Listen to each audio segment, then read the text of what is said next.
توا وحوي الحمد لله رب العالمين شلay تواتي دورة la sii daayay commission labada xubnood commissionka marka dalkii marka aad iyo aad aanu u diyaarnahay doorasho dhacdo taas xoog aan saarina anigu waxa weeye waa midada anu xubin baarlamaan nahi qofka xubinta baarlamaanka ayaa baarlamaanka xasaanad ka qaadi kara talabaad waxa weeye dadka xildhibaanadu asxaabta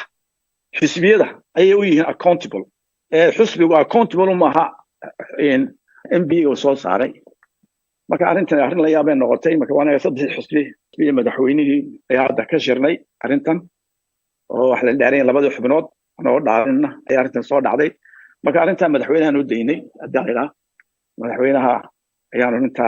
anaga saddex xisbi ku wareejinay arrintan lama filaanka wax aan sharci ahayn lagu dhaqaaqay sida ku xusan warqadda ay soo saareen xeelaliyaha guud bay ka codsadeen inuu kugu soo oogo dembiyadan ay sheegeen marka haddiiba ay dhacdo oo xeelaliyaha guud dembiyada kugu soo oogo adigu diyaar ma u tahay maxkamadda tagto oo eedda iska difaacdo waxaan ku yaanu dembi aan galin ma beelman aflagaadeen anu shakhsi baan la hadlay gudoomiyaha baarlamaanka ayaan ka sheegay shaqadiisa wax beelan aflagaadeen ma jirto wax jira ma jirto waxaa la isweydiin karaa in guddoomiyihii xisbiga ucid oo ah xil weyn madaxweyne u tartamaya in lagu soo oogo dembiye noocaasa miyaanay wuxu dhimi karin doonistii uu Faysal doonay inuu madaxweynaha Soomaaliland ku noqdo hada wixii beenay dadka xuma taraan wixii beenay jira raad leheen waxba ma qoomaan dadka sumcadiisa dib uma yeelo aniga waa la yaqaanaa waxaan ku jiray 20 sano siyaasadda ku jiray Soomaaliland marka waxaas aniga waxba ma yeelayaan wax meeshan dembi oo dhacayna ma jirto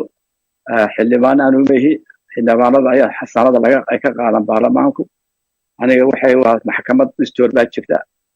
hadii gudoomiyaasha iyo madaxweynaha iyo hadda dembi lagu soo ogo maxkamad sare jirta iyo maxkamad dastuurka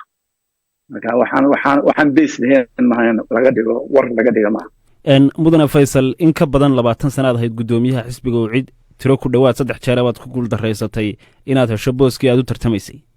murano badan baa xisbiga ka dhexdhacay oo badankooda aad ku soo guuleysato aad ka joogtaa dadka qaar baa imika u arkaa intani tahay dhammaadkii Faysal Cali Waraabe ayna tahay tii gudoomiye Faysal meesha ka saar lahayd marka hadiiba maanta baarlamaankii ku haysto